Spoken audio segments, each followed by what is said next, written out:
con fatica la ricostruzione di Gerusalemme ebbe luogo.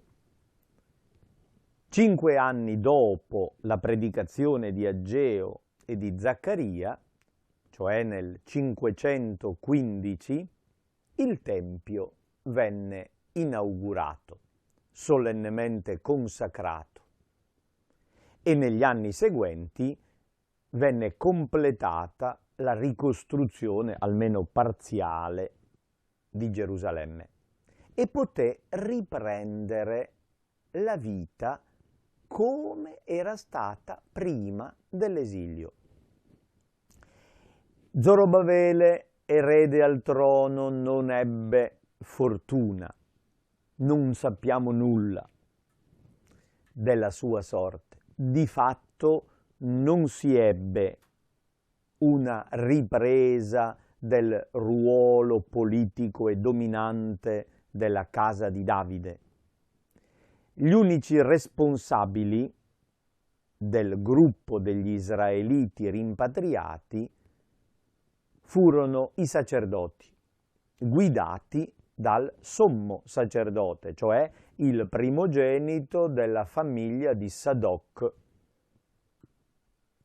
Divenne quindi una realtà sacerdotale molto sacrale che lentamente andò sempre più chiudendosi per poter difendere la propria identità. Gli anni seguenti non sono floridi. La situazione doveva essere ancora alquanto scadente. La popolazione non era numerosa e non molto entusiasta.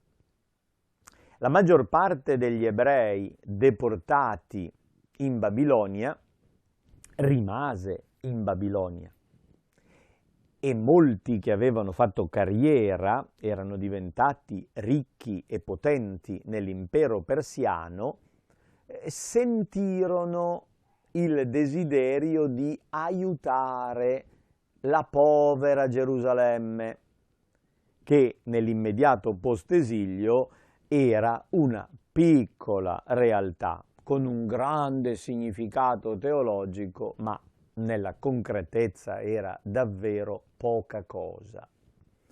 Pensiamo a qualcosa del genere nella nostra epoca, ricchi industriali ebrei statunitensi che hanno sovvenzionato la ricostruzione dello Stato di Israele. Coi capitali venuti dall'estero si sono potute realizzare molte strutture in Israele. Così nel V secolo alcuni imprenditori politici, finanzieri che avevano fatto fortuna nell'ambiente persiano aiutarono la ricostruzione di Gerusalemme.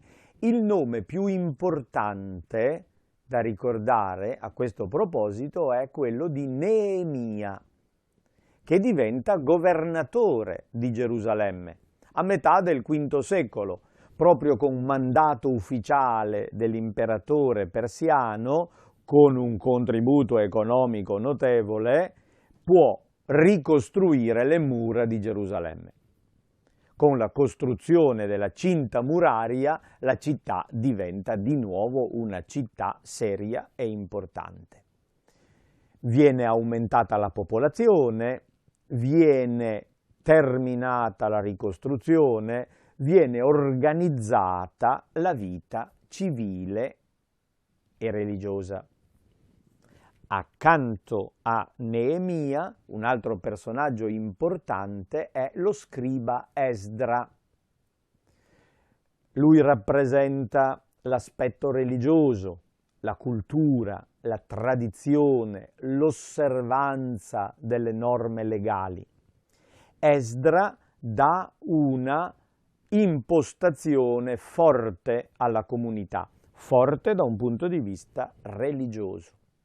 Sembra che il Pentateuco cioè i primi 5 libri della Bibbia, la Torah, come la chiamano gli ebrei, cioè l'istruzione fondamentale, abbia visto la luce proprio in questo V secolo, nel momento della ricostruzione, della riorganizzazione.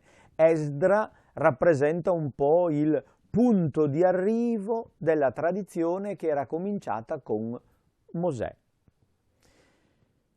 La riforma cosiddetta di Esdra possiamo datarla nell'anno 400, addirittura si potrebbe dire 399, lo stesso anno della condanna a morte di Socrate. Esdra a Gerusalemme stabilisce la legge, dà delle regole ben precise, offre un criterio perché la popolazione possa recuperare la propria identità. Chi siamo? Siamo il popolo di Dio che ha questa legge. Siamo noi perché osserviamo queste regole. Con Esdra nasce una forte identità giudaica. Il giudaismo nasce proprio in questo momento e si identifica con il culto del Tempio e l'osservanza delle regole. Un aspetto negativo però di questo movimento legato a Neemia ed Esdra è la chiusura. Purtroppo la mentalità religiosa di questo momento tende a chiudere Israele in riserva, ricercando con forza la propria identità per non mescolarsi ai popoli, per non disperdersi nella diaspora, si è finito per creare una mentalità chiusa, che porta poi al disprezzo degli altri, come se l'unico popolo che interessa al Signore fosse Israele e gli altri si aggiustino. In questo contesto, un autore anonimo, ma decisamente molto intelligente e penso anche socialmente importante, scrisse un libretto profetico originale. È la storia di Giona. Giona è il protagonista del racconto, non l'autore del libro. L'autore del libro è un saggio del V secolo che vuole ribadire una visione universalista, di grande apertura. Giona è un personaggio simpatico e antipatico. È un po' la figura del popolo di Israele. In ebraico, Yonah significa colomba. Giona porta il nome della colomba. Alcuni studiosi ritengono che sia l'animale emblematico di Israele. Pensate nel Cantico dei Cantici, quando lui si rivolge a lei chiamandola mia colomba. La voce di lui esprime l'atteggiamento del Signore nei confronti di lei, che è il popolo di Israele. Il popolo è chiamato colomba, Giona. Questo profeta viene presentato come una figura tipologica di Israele e ne riassume un po' la storia. La sua vicenda si svolge in 4 atti. Primo atto, vocazione. Il Signore dice a Giona: alzati e va a Ninive, la grande città. Ninive era l'antica capitale degli Assiri. Ormai, quando il libro viene scritto, Ninive non esiste più da secoli, ma è rimasta nella memoria come la grande città pagana, cattiva, perversa, il luogo del peccato.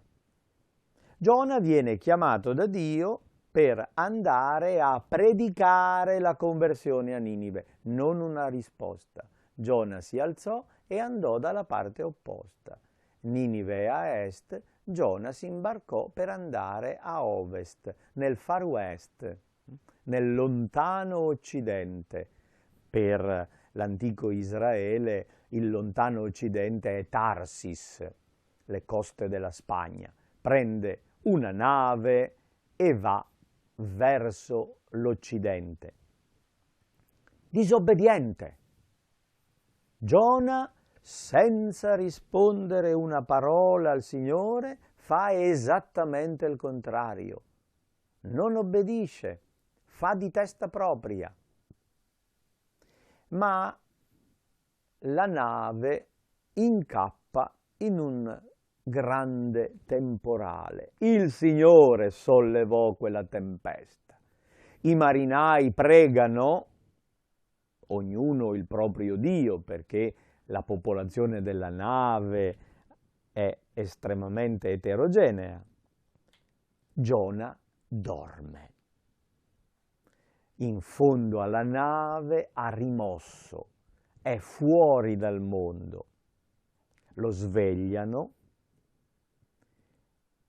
gli chiedono chi è, che cosa fa, dove va, gettano le sorti, tentano di scoprire secondo i sistemi antichi di chi è la colpa, e la sorte cade su Giona.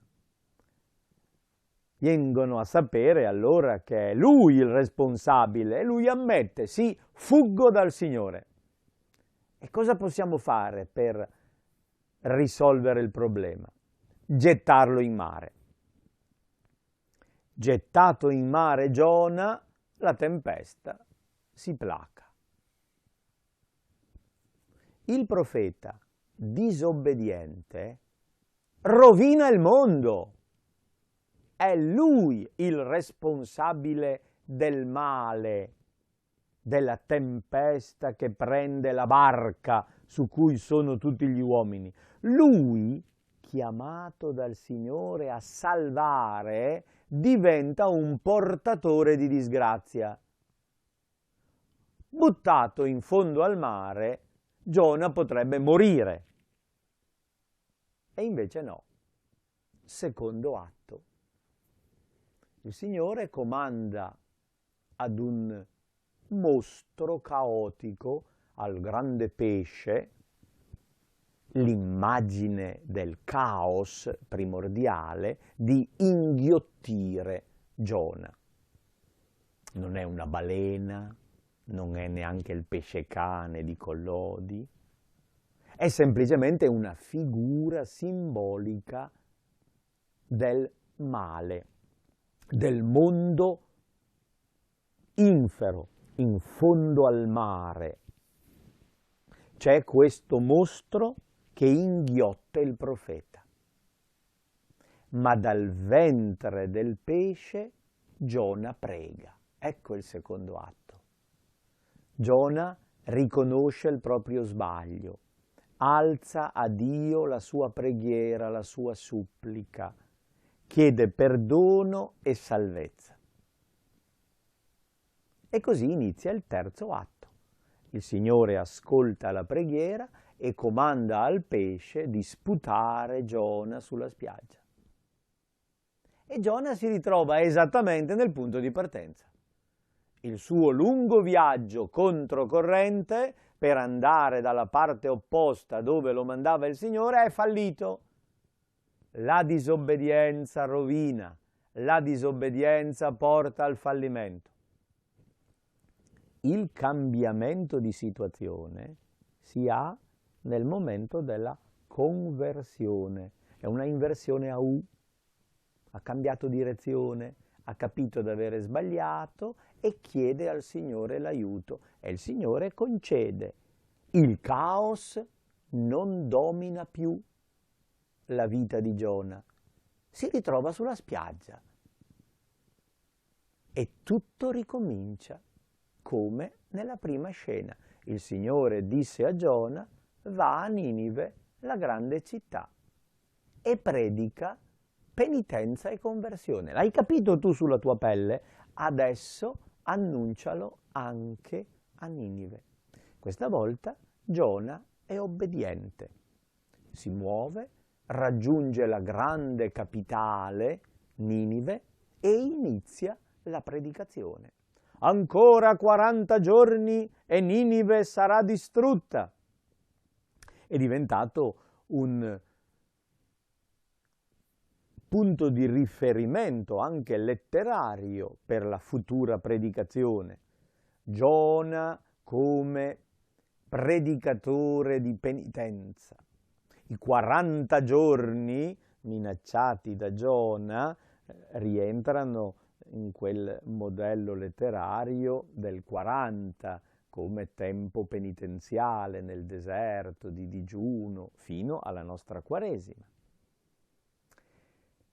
Giona non se lo aspettava, ma gli abitanti di Ninive si convertono. Dal re fino all'ultimo suddito accettano la sua parola, fanno penitenza, digiunano, vestono il sacco, chiedono perdono, nell'attesa che il Signore li salvi.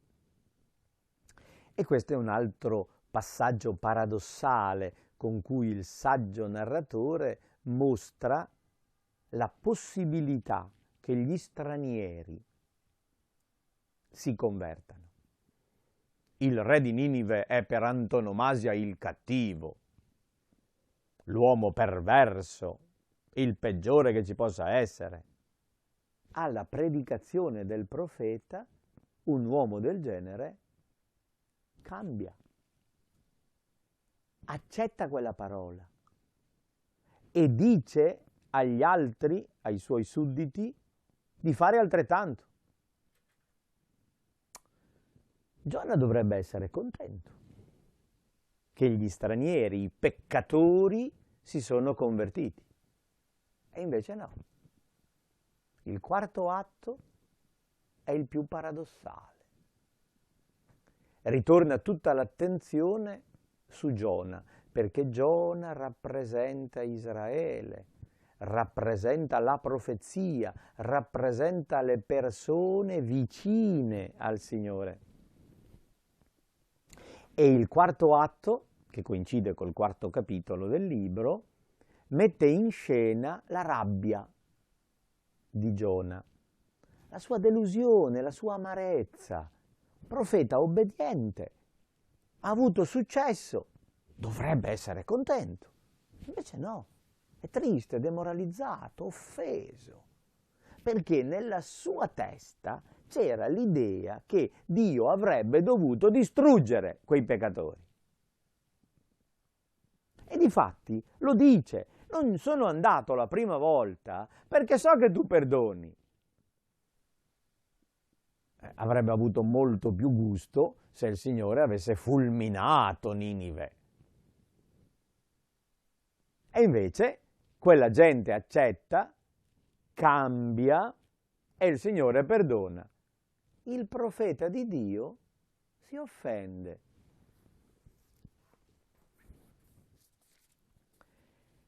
Giona provò grande dispiacere e ne fu sdegnato.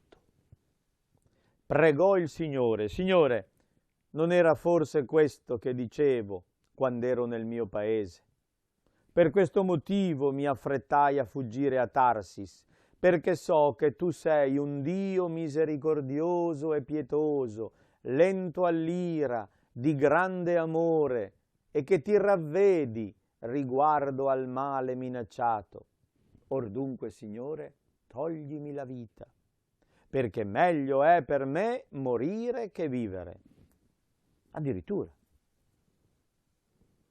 è talmente disgustato dalla vita che vorrebbe morire. Perché? Perché ha scoperto che il Signore è misericordioso e pietoso. L'uomo religioso, l'uomo della tradizione, l'uomo che difende i valori, alla fine si scopre disgustato dalla misericordia di Dio. È pazzesco.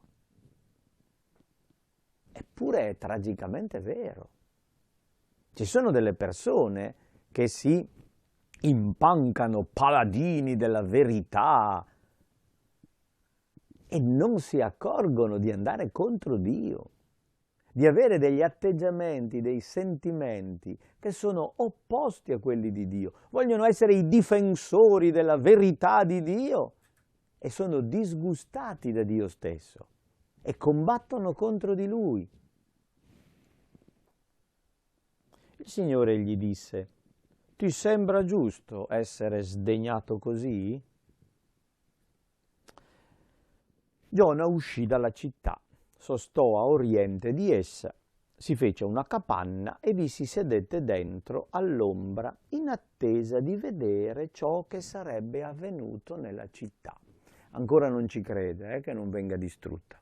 Aspetta lo scadere dei 40 giorni, sempre nella speranza che il Signore fulmini i peccatori.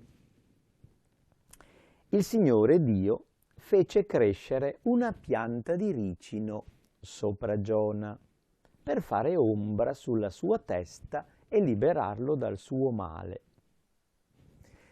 Sotto il sole cocente dell'Oriente, una pianta di ricino che cresce in fretta e ha grandi foglie produce un po' di ombra. Giona provò una grande gioia per quel ricino. È contento di essere stato protetto, riparato dal sole. Quel che riguarda la sua persona lo fa gioire, ma non sa proiettare sugli altri quella stessa sua situazione. Il giorno dopo, allo spuntare dell'alba, Dio mandò un verme a rodere la pianta e questa si seccò. Quando il sole si fu alzato, Dio fece soffiare un vento d'oriente afoso. Il sole colpì la testa di Giona, che si sentì venire meno e chiese di morire, dicendo: meglio per me morire che vivere. Notiamo come il narratore mette tutto nelle mani di Dio. Il Signore fa venire la tempesta, il Signore comanda il pesce prima di mangiare, poi di sputare, il Signore fa crescere il ricino, il Signore manda il verme a rodere la radice, il Signore fa soffiare il vento. È un modo per dire che tutto è legato all'opera creatrice del Signore. E qui il narratore presenta Dio come un grande pedagogo che sta educando il suo popolo. Ripensiamo a questi 4 quadri. Se Giona rappresenta Israele, la prima fase è la disobbedienza di Israele, che finisce nell'esilio.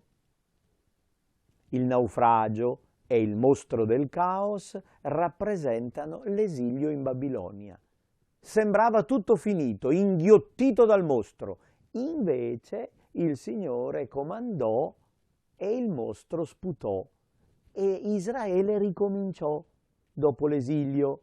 Questa volta è obbediente. È importante accogliere la tradizione dei padri, essere obbedienti a quello che il Signore dice. Aspetto positivo della riforma di Esdra. Ma è sbagliato chiudersi e arrabbiarsi, chiudersi nel proprio privato, anche religioso, e arrabbiarsi con gli altri e aspettare solo che Dio li distrugga. Il rischio di Giona, che è quello dei contemporanei dell'autore del V secolo, è quello di credersi gli eletti, i giusti, i buoni, gli unici che hanno capito, e chiudersi in difesa disprezzando tutti gli altri. Tu ti preoccupi di una pianta di ricino, gli dice il Signore, per cui non hai fatto niente, e io non dovrei preoccuparmi per Ninive, questa grande città nella quale vi sono più di 120.000 persone che non sanno distinguere fra la mano destra e la sinistra, è una grande quantità di animali. Punto di domanda, fine del libro. Il Signore domanda, ma tu ti preoccupi del tuo interesse privato e io non dovrei occuparmi di tutta quella gente? La risposta deve darla il lettore. Sono i destinatari del libro di Giona che devono rispondere a questa domanda. Il Signore ha ragione, deve occuparsi degli altri popoli, quindi sbagliamo se noi vogliamo chiuderci nel nostro piccolo guscio. Il Signore ci chiede di essere profeti di salvezza che aprono gli orizzonti e non si chiudono mai.